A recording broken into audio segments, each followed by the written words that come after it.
Sud Radio Découverte Tourisme, Stéphane Zeremeta. Bonjour Stéphane. Bonjour Jean-Marie. Directeur éditorial des Guides Le Petit Futé, vous nous emmenez dans un petit paradis niché dans le Maine-et-Loire. Absolument, nous partons dans les Moges, on est au carrefour entre Nantes, Anges, Cholet. Cette région des Moges, c'est une invitation à ralentir, profiter pleinement de la nature, de l'histoire, des saveurs locales. Il y a des paysages qui sont vraiment préservés, des petits villages absolument charmants. On va plein d'activités à faire. C'est qu'on va, avec les Moges, avoir autant les amoureux de la nature que les passionnés du patrimoine. Bon, quel site incontournable découvert dans les Moges ? Alors, on va commencer par l'exploration de la Loire, le fleuve absolument royal qui borde la région. On va le faire à vélo. Il y a un itinéraire, la Loire à vélo, avec notamment une boucle des ports de Loire. Ça relie Montjean-sur-Loire à Saint-Florent-le-Veil, c'est 28 km.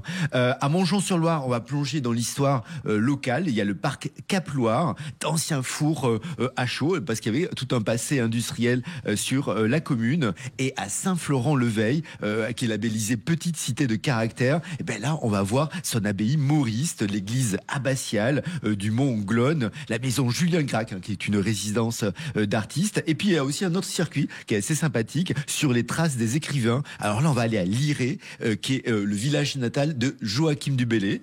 Tout de même, on ne lit pas tous les jours Joachim du Bellay, j'en conviens, mais c'est une grande figure. Et il y a un musée, il y a des ruines du manoir aussi. On est vraiment dans l'univers de la Pléiade. Effectivement. Alors pour les amoureux de la nature ?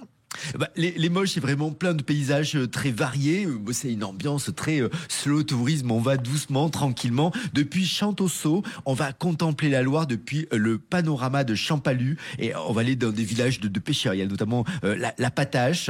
Et ça va être une belle expérience, en fait, d'aller à bord d'une touée cabanée. C'est un bateau traditionnel de Loire où on peut passer une nuit sur l'eau. Alors évidemment, vous avez les hérons les hérons cendrés sur le bord qui s'agitent un peu. À l'intérieur des terres, là on va plutôt aller sur le bord de la rivière Èvre. Là on fera ça en canoë, on peut se balader tout au long. À Chemillé, on va explorer le jardin Camifolia. Là c'est un espace qui est dédié aux plantes médicinales. Alors vraiment c'est très instructif, c'est un côté encore très apaisant. Et à quelques kilomètres, on a les châteaux de Tourlandry et Chanzeau. Là on est vraiment dans l'histoire, l'architecture est absolument remarquable. Bon, maintenant parlez-moi des vignobles.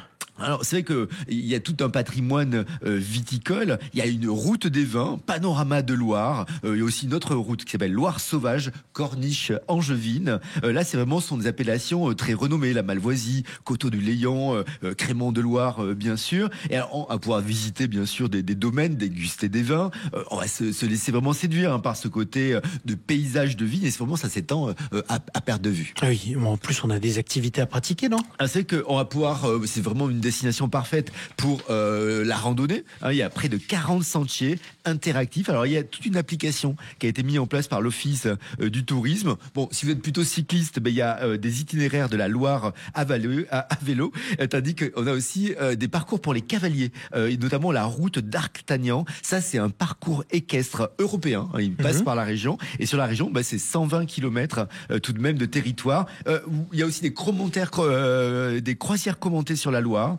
C'est que c'est moche, c'est vraiment c'est la bouffée d'air pur, escapade, détente, loisirs culturels aussi culinaires. Donc ce sera l'occasion, week-end ou vacances. Dès que le printemps arrive, je vous invite à y aller. Allez, vivement le printemps. Merci Stéphane, on vous retrouve demain, vous nous emmenez où ? Demain nous partons en Croatie, en Dalmatie centrale.